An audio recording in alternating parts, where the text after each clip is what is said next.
There's all the feminist conditioning, right? A lot of young men are raised with no dad.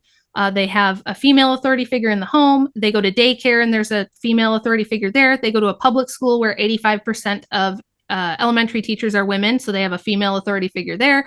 They go to university, which is specifically catered towards women and women's success, and telling little boys to sit still in a desk all day and like write and do crafts. It doesn't work out. That's why boys have such a hard time in the public school system, which is another reason I advocate for homeschooling. So we see them feminized in this way, right? Lack of father figure, only female authority figures, and then the entire culture screaming at them that toxic masculinity is the problem. The Barbie movie, which just came out, is like kind of the pinnacle of this, right?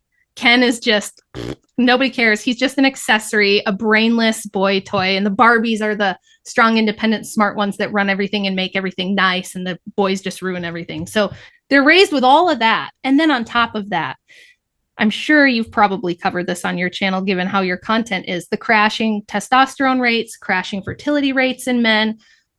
We're seeing men just kind of check out, but like that vegan diet stuff, the manufactured food, the industrialization of food, the lack of physical activity in young men creates like a physically weaker man with less testosterone, less sex drive, less drive in general, right? Testosterone is not this hormone of aggressiveness that people think it is. It's really, it gives men mental clarity and focus. It gives them drive. It gives them energy.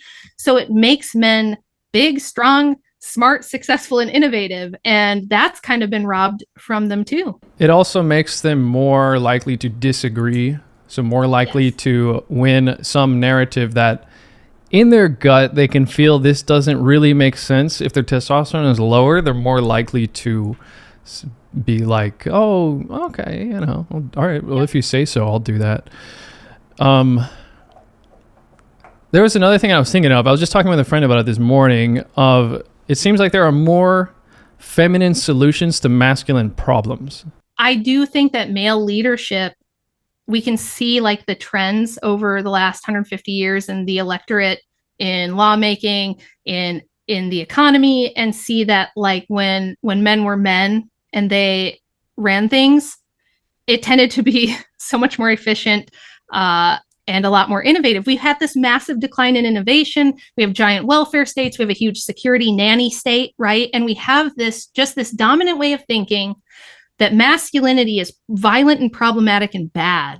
And it's completely untrue. And I think I benefited quite a bit from, I've been married for 16 years to a masculine, really great, virtuous, strong man.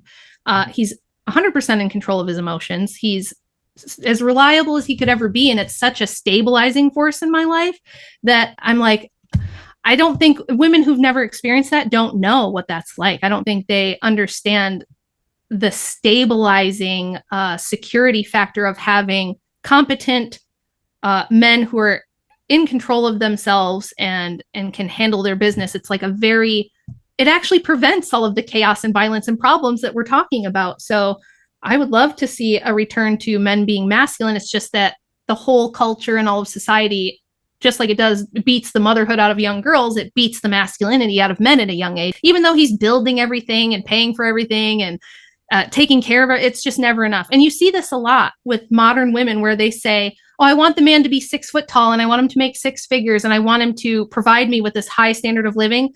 But I'm also going to complain if he works too much and doesn't pay enough attention to me. And it's like, again, there's trade-offs for everything, right? So if you want this high status, successful male, he's not going to just sit there all day and dote on you and give you like endless amounts of attention and focus all of his energies on you. So I think it's just a fundamental misunderstanding of the differences between the sexes and that those are not bad things. We can cooperate together and the world works great. And now we are stuck in this quagmire where we're trying to get the women to act more like men and the men to act more like women, and everything's broken.